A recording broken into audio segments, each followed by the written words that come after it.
Salam saudara, apa kabar Anda saat ini? Harapan saya Anda dan keluarga dalam keadaan sehat dan penuh sukacita.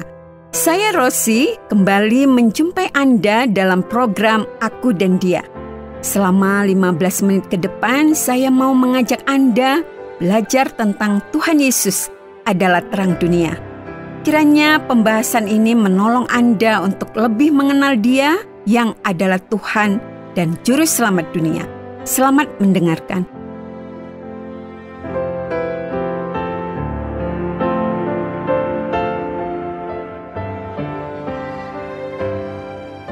Di musim penghujan seperti ini, kami seringkali harus bersiap-siap untuk menghadapi berbagai hal yang diakibatkan oleh hujan yang turun. Hujan itu seringkali begitu deras dan disertai angin yang cukup kencang, sehingga walaupun atap atau genteng tidak bocor, tetap saja ada kemungkinan air tertiup angin dan terpecik masuk melalui celah-celah yang ada di sana, atau yang sering disebut tampias.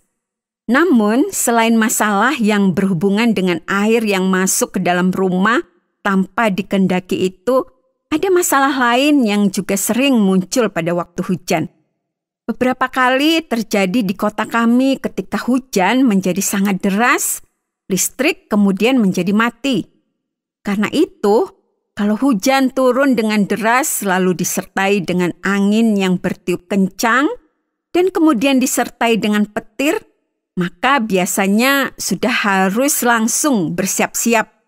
Karena kemungkinan listrik padam menjadi lebih besar lagi. Kalau listrik padam itu terjadi di siang hari, masih sedikit lebih baik. Karena keadaan masih terang. Hampir tidak terasa perubahan apa-apa selain tidak bisa menonton TV atau menggunakan alat-alat elektronik yang mengandalkan listrik. Tetapi selain itu, tidak terlalu mengganggu karena terang dari cahaya matahari masih bisa menolong untuk melihat sekeliling dengan jelas.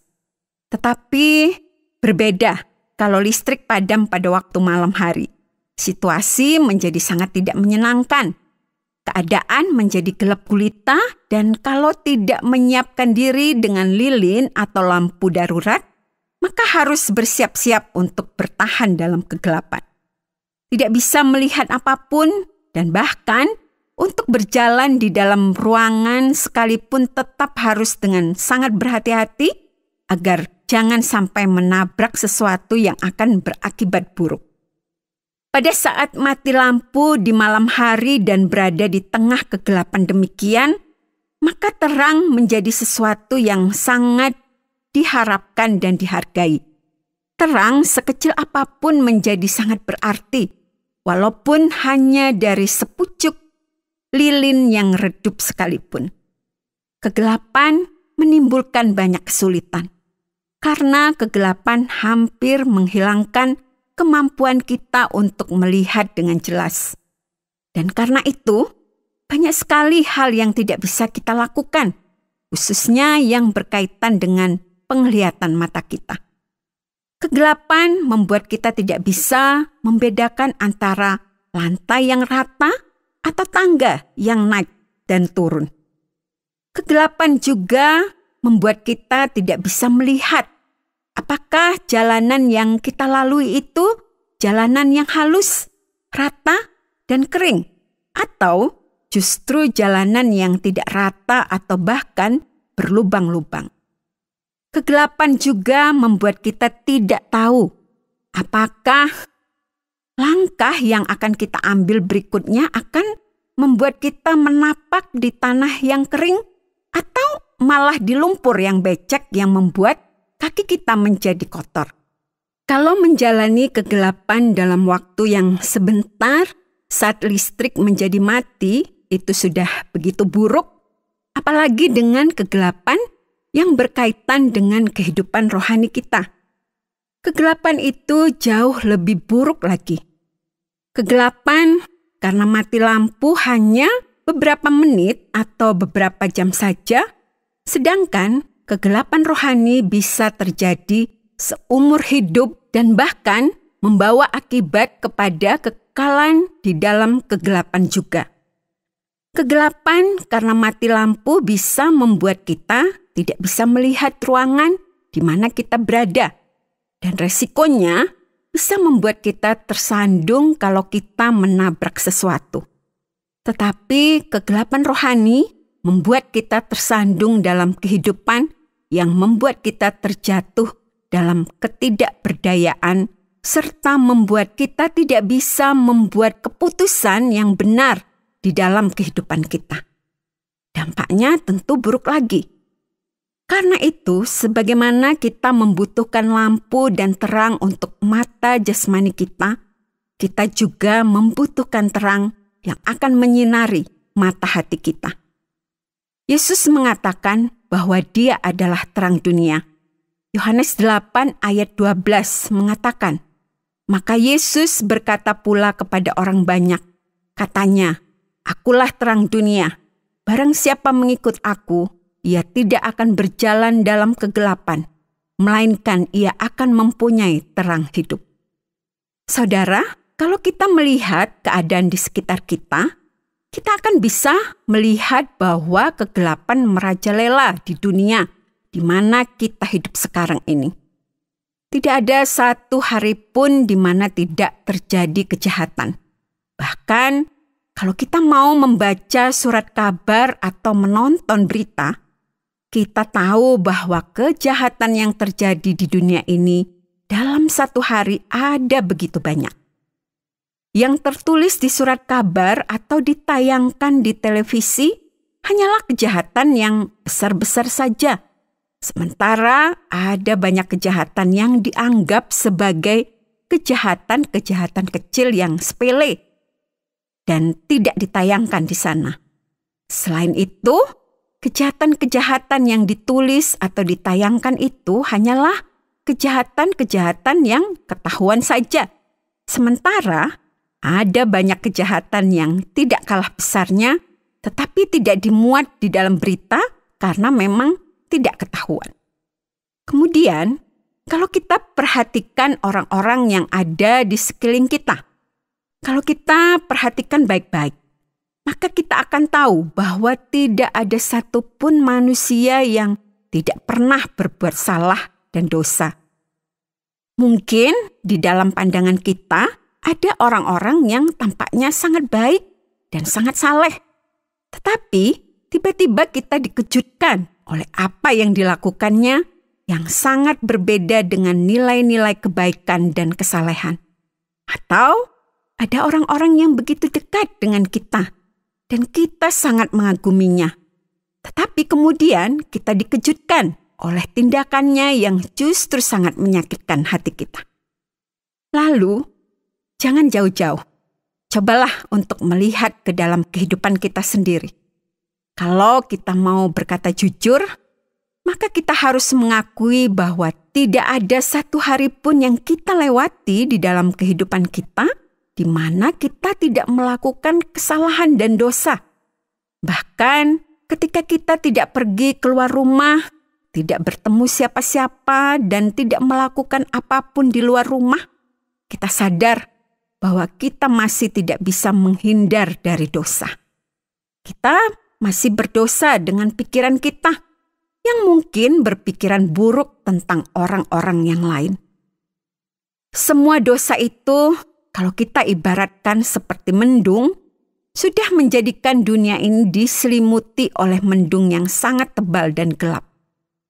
Di dalam mendung dosa yang tebal dan gelap itu, sulit untuk kita bisa melihat kebenaran.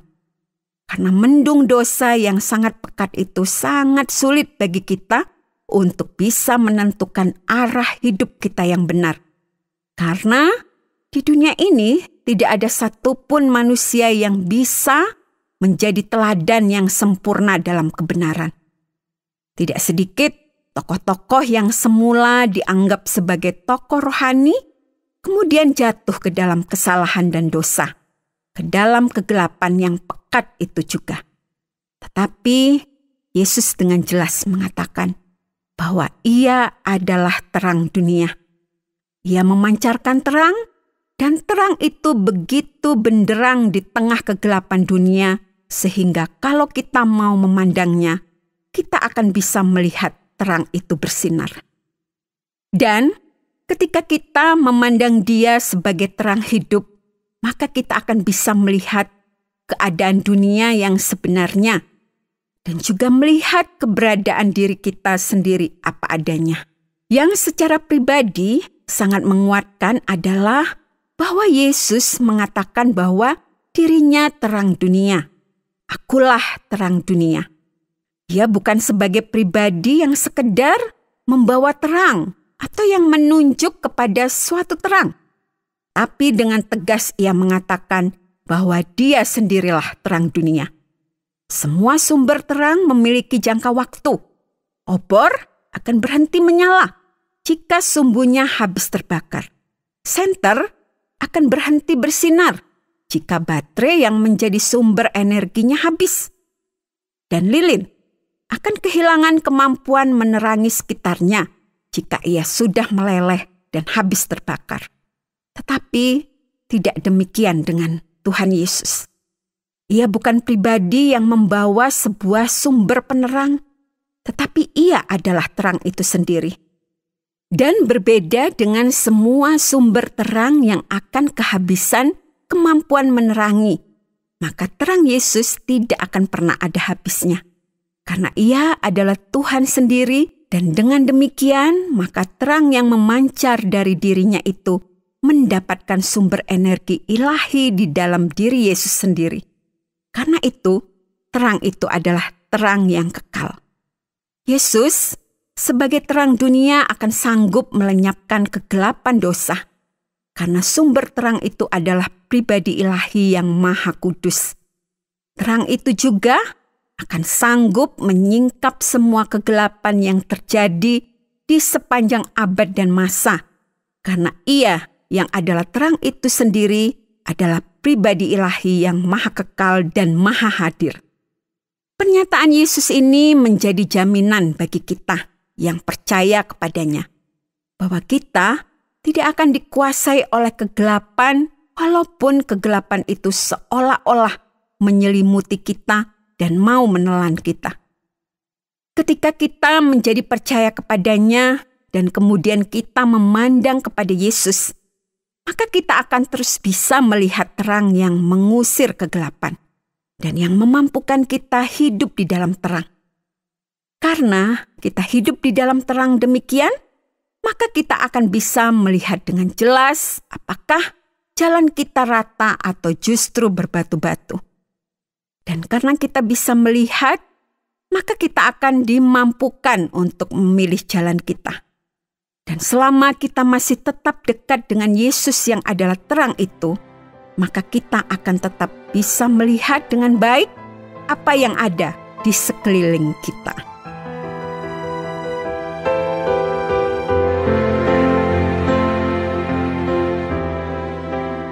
Terima kasih Anda sudah mengikuti pembahasan kita mengenai Yesus sebagai terang dunia.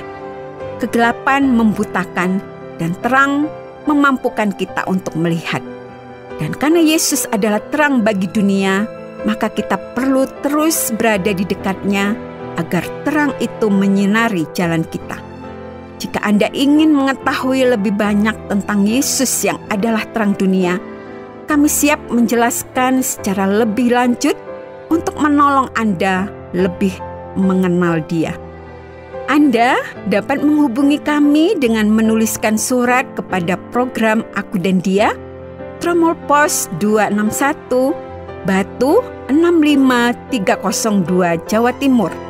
Atau bisa juga lewat SMS atau WhatsApp ke nomor 081 333 777 386. Sampai jumpa, Tuhan Yesus memberkati.